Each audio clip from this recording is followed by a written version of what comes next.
Welcome back to the RISR Review. I'm your host, Amanda Chiddister. We have been talking all things Athletes Unlimited. And so what better way to bring an Athletes Unlimited athlete in here with us today? We have a special guest, my best friend, Sam Fischer. Welcome to the RISR Review podcast. Thank you. I'm so excited to be here. So a little bit about Sam Fischer. She is a two-time Conference Player of the Year at Loyola Marymount University in Los Angeles, California. First All-American in LMU softball program history. She played on Team USA from 2012 to 2016. She's been a pro since 2016. And she was the first hit and first home run in AU history. Congrats. That's crazy. Wow. So, Sam, tell us a little bit. You've been in the professional league for quite a few years now. We won't say how many, but quite a few. Tell us what it takes to continue to be a professional softball player and compete at the highest level, because it's not like you can just show up. So Right. Tell us a little bit about what you've done all these years to keep you competing and staying at the top of your game. Absolutely. I think a lot of it comes down to adaptability and being open and willing to adjust, because I'll tell you, like, my swing from 2012 in college that was successful has changed and adapted to 2022 to be successful. So there's certain things to, dig your heels in, but then there's certain things where you have to adjust. I always ask questions. I can remember my first year in the MPF, I went up to Megan Wiggins, who I had never met. I just saw her doing so well. And I said, hey, how do you do so good? Asking the right people, asking the people who are having success, what are the things that help you? And then adding it into my training and adding it into my mental capacity too. Now being able to watch film of pitchers, watch my at-bats, watch and see, hey, what could I have done better here? What does this pitcher throw? How can I attack her in ways that people are attacking her and being successful? So just asking those questions and being willing and open to adjust. So when you say that, you watch video, you watch your swings, like, I see, a lot of people doing that, but what are you looking for? Like, that's a big thing, right? Like, I mean, you can watch a swing, but what are you looking for? So what specifically do you look for in your swing when you're looking at those? First and foremost, I look at where the pitch is, because I want to make sure I'm swinging at pitches that I know that I can hit, especially if they're in counts that are hitters counts. So I can always think about this, like this one at bat, I felt like I got jammed. Was it a strike that I should have crushed, or was it a ball that I probably should have taken? So I think those are things that really help me, because pitch selection is something, no matter when I was younger to now, that it's challenging. Pitchers we're facing are really good. So that is the number one thing that I look for. And if it is a pitch that I should have crushed, I see, okay, how was my timing? Did my hands go too low? Those things. So just step by step looking and seeing what the pitch selection can tell me. That's awesome. Yeah, that's a good tip. So AU wrapped up. All right, it's all done. Very sad, right? So what did you take away from this season for you personally? So I think that's a big thing too. Kids, they play their seasons and then season's done and life moves on, you move on to the next. But I know that there's a process after a season is done, and there's things that you can take away from it. So what are some of the things that you took away? I definitely took away confidence. I as we get older and as, younger players start coming through, it's sometimes the thought has crossed my mind of, okay, do I still have it? And going into this season, after the training that I put in, we put in together, I was really confident and thought, you know what, I can't wait to go and do that training again, because I saw the results that I wanted to see. I still got it, kind of thing. And just kind of fueling the off season for me. I had a great time. I thought it was our most competitive year. And I think that being on the non-player side of things, it's awesome to see the growth and everything like that. But personally, I felt really good about what I put into it and then what I got out of it. And it's making me feel really good about when I start putting that work in again. Yeah, it's powerful, right? Like what you put into it is what you get out of it. And also there's some intentionality behind it too. Like, there's times where you hit off the tee. Yeah, you hit off front toss. Yeah, you worked out. But like what's the thought process that's going Mhm. behind it? Like, where's the Totally. intention behind it? Like, it's one thing just to step in the cage and get your swings, and it's another to step in the cage and have a purpose every single time. Totally. Totally. So can you give us like an insight of some of your thought process, like in the cages and your approach, whether it's front toss, tee? I know you did a lot of live pitching, which is Mhm. awesome, but I know you also had, a thought process behind most of them. So it's great. Let's hear it. Totally. Totally. I really like when I'm working on the tee, I like to make sure that I'm working on good contact points for whatever pitch I'm working on, making sure that I'm getting it where I need to get it so that when the pitch is coming at me, I'm familiar with the contact point. Front toss, I really want to hit the ball where it's pitched. That's something that I feel Mm-hmm. like has made me successful as a hitter, is being able to hit to all fields. And so in Mm-hmm. front toss, if I'm able to do that when the ball is not moving very, very fast and it's right, right there, then I'm confident when I do go off alive to be able to react and hit the ball hard where it's pitched. Mm-hmm. And keeping it really simple for me is, I think, been really important. And then, when I am able to work with someone like you, or I worked with Stelly in the off season too, being able to just bounce ideas off of each other. That I think is really important, having those hitting conversations, because you might see something that I don't see, but maybe feel and can't place my finger on it, so that's always nice to be able to work with people who are kind of doing the same thing as you. Mm-hmm. Yeah, just Yeah. hitting the ball Have where it's pitched. Yeah, that's a big one. And having fun with it, like having fun So much talking, fun. pitching, having fun exploring the different things. It's Mhm. all good stuff. Yeah. So going forward, so what are you going to work on in this off season? Like, what's something that's gonna level you up for next year that you really want to get? So I already texted. So my bestie Josh got a job and he's not going to be here anymore to throw live, but Nick Sanchez, Amanda's younger brother, is still Mhm. here and he throws. So I texted him yesterday. I'm like, hey, you're still around, right? You want to get together? So I want to keep incorporating that live, because I think it's huge. But the other thing is at AUX, I felt like I started to get fooled on the changeup a little bit, and I don't like getting fooled on the changeup, because I feel confident in saying that I'm a hitter that if I can foul it off or if I can poke it through, like I didn't like the feeling of getting fooled by changeups. Not to say that they weren't good. Like Georgina Corrick has an incredible changeup, so hats off to her. But incorporating, maybe mixing speeds a little bit more, maybe doing some more drills in between, the fast stuff. How do I adjust to the slow stuff? I did that when I went home in between AUX and AU, did some change up drills, and I felt a little bit better equipped. I got some hits on some change ups in Chicago. So really continuing to incorporate that, I think, will help me to keep building that confidence and keep trusting that pitch selection. It's awesome. Mm. And conversations that Sam and I are having right now are all hitting and mental training, which is RISR. If you haven't downloaded RISR yet, make sure you go check it out in the Google app or Apple app. They are iStore, right? iPhones or Apple Apple Store, Store, Apple Apple Store. Store, Apple Store. But download RISR. Totally. Yeah, right. It is free to download, and you get 5 free lessons when you download it. You can learn from myself, Erica Piancastelli, Haley McClenny, or Jamie Reed. It's all hitting, all mental training. Go check it out. It's great. Sam's even taken some lessons in RISR Absolutely. in real life. Awesome. Okay, so this one we're kind of switching gears from professional Sam mindset to really just you've learned so much in your career playing, and I know that giving back to youth is a passion of yours, and we have a lot of kids who are gearing up to start school again, starting crazy schedules again. And we talked a little about this in our last podcast as well, but I know that you love routines just as much as we do. I really feel like there's something about that, right? High level athletes enjoy routines.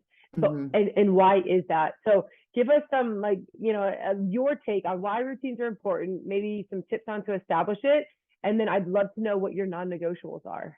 Oh yeah. Let's see. That's great. I truly I I like to make sure, number one, that I'm feeling rested. So it might not be part of the routine, but if my body and brain are telling me that I probably need to take a nap, I will drop, go to the couch or go to the bed, and I will take a nap, because I don't like that feeling of going through my day and feeling like just like in a lull, you know? So Mm-hmm. I think that that's really important. And I think that this is something that I've actually struggled with, of feeling lazy and feeling like you're not working hard enough because you're sleeping on the couch. But in reality, I'm working so hard, I need to take a nap on the couch so that I can then continue to work hard. So Yeah, that's something I think that is really emphasized, is making sure that you're rested, but sometimes there's a guilt factor of sleeping.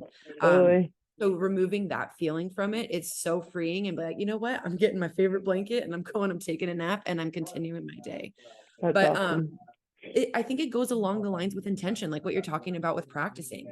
You know, I'm going in with a plan, and when I wake up in my day, I have the intention. I wake up, and every day my husband and I go on a walk, like whether it's 30 minutes, whether it's an hour, we go on a walk. And to me, that's a non-negotiable. Right now in my life, is going and doing that, because it sets the tone for the day. And I like to keep a list. I write down in my planner, like, what do I have for that day? And then I check things off. That's non-negotiable. I want to check it all off my Good. list.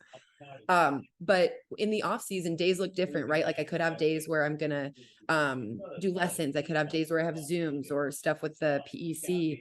So just making sure that I am getting in what I need to get in around what I have to do already. So it sounds like you really set priorities. So Yeah, priorities are yeah, set, like you take the time to, what are the priorities? And then yeah, everyday life is going to happen, which is totally absolutely. understandable. But how do I get my priorities in within the craziness of life, essentially? Absolutely. Yeah. And I think such a big piece I already said is removing guilt. Because if I say, you know what, today I really I'd like to do this. Like I'd like to do a spin, whatever it is.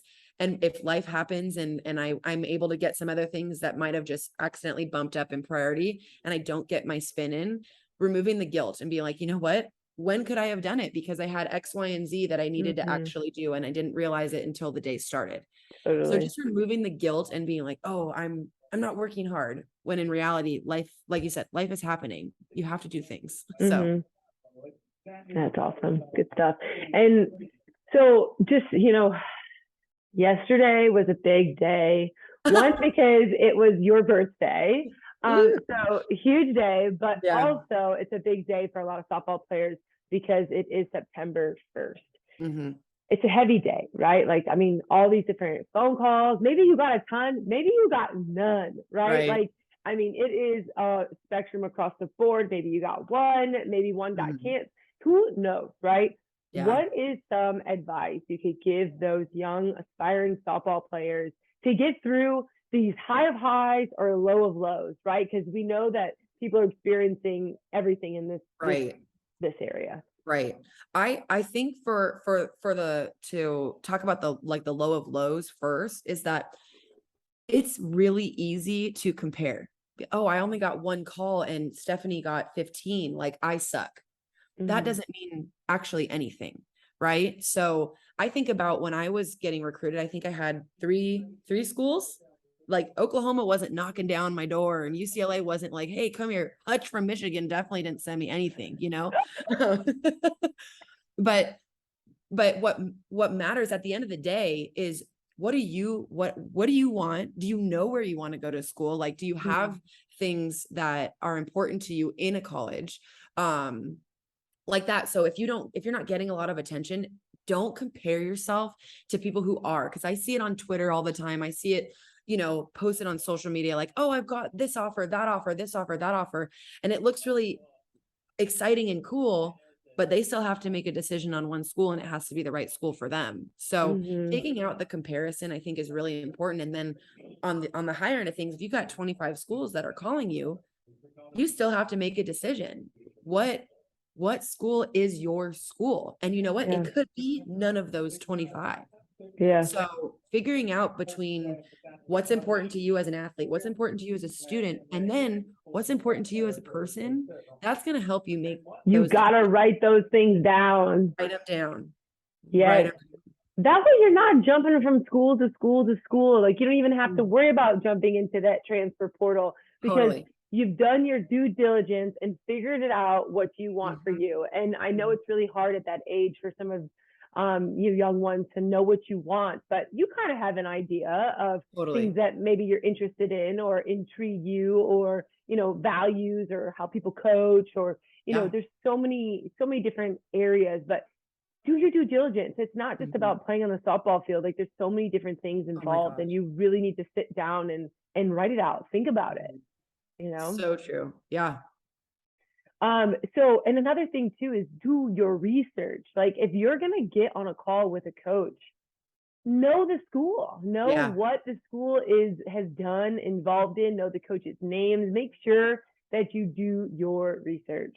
I Oh my think gosh. that is like number one. But again, like, we know that these times can be tough, but the game is a beautiful game. Like, I was actually thinking about this the other day, so I'm just gonna ask you this, Sam. Like, Yeah. what's your favorite part of softball? Oh, good question. I You actually have know, an answer off. It's like I already have an answer. I I've didn't have been to think about it. good. My favorite part of it is the challenge. The Mm-hmm. softball challenges you every single day. And I think of the different challenges, right? Going from high school to college to international, professional in Japan, AU. There's been all these different challenges. And I think it's really cool to see, like, I look back personally and I see I rose to the occasion and I beat those challenges. Like, that's really Mm-hmm. cool. And it's hard. So my favorite part is, like, you could even just facing a pitcher, right? Facing a pitcher on a Saturday and then facing her on a Sunday, you could hit a home run off her Saturday and strike out off her Sunday. That's Mm-hmm. insanity. So just the challenge, I just love it. It's Yeah. the same game, but it's always new. It's always ever Mm-hmm. changing. That's awesome. Yeah, I love that part too. Thanks. And the challenge and the competitiveness, yes, Mhm. competitiveness of it, yes. Yeah. But what I was thinking the other day that really struck me is that, I'm getting older, right? And like, there's a bunch of different life happening, and Yeah. it's easy to bring like your life and your struggles into other things, right? But when you're on the softball field, Mm. you don't have any distractions. Like, it's you in softball. Like, no one can call me, no one can text me, like, no one That's can bug nice. me. I don't have to turn in a paper. I don't have to meet any deadlines. I don't have to answer any emails. It's just playing. Like, you Yeah. get to just be out there, have fun, compete, rise the occasion, and play this awesome game. And it's always the way, because it's not like you're going to be standing on first base texting or on a phone Right. call. Like, so it's just you So in the game true. always. Like, it is exhilarating. I It's just love like, that. right? Like, you Yeah. don't really think about that, but that's because we feel so good stepping on the field, because that is the only thing in that moment. But then when we Yeah. get off the field, there's always so many Boom, other boom, boom, things. boom, boom. Yes, that it's overwhelming, but that Yeah. is just like, it's it. That's so true. Yeah. That's wonderful. I know. I was actually thought about that last night, and I was I like, love I need to see what Sam says, tomorrow it. when I ask her that. But yeah, I Yeah. was just like, wow, it's so That's so true. great. I Yeah, it know. is. It is. Well, Sam, thank you for your time today, and sharing your stories and sharing, your point of view with all of these young softball players. You have a lot of years of playing that, Mhm. a lot of good things to share with all the youth of Thank softball. you. And I know that it's both of our hopes that, all those young softball players get to continue to play. And that's why, Yeah. we're trying to pave the way in that way, so that, all those young ones have an opportunity to play past college and continue to make a living off of it as you get older, because this is a beautiful game and everyone deserves to play as long as they possibly can. Really. But that is all we have today. Thank you for joining us in the RISR review. Don't forget, go download RISR. You get 5 free lessons. You won't regret it. Take the time, right? We talked about priorities. If you being Yeah. a better softball player is a priority of yours, take the time out of your day. I know it's busy, to take at least one lesson a day. You could do one lesson a week, and I promise you that you would get better, whether it's Yeah. mental training or hitting. So make sure you know what you want and make those priorities. And we're here to help you every step of the way. But Beautiful. thank you for Thank joining. you. Go Riser. Go RISR.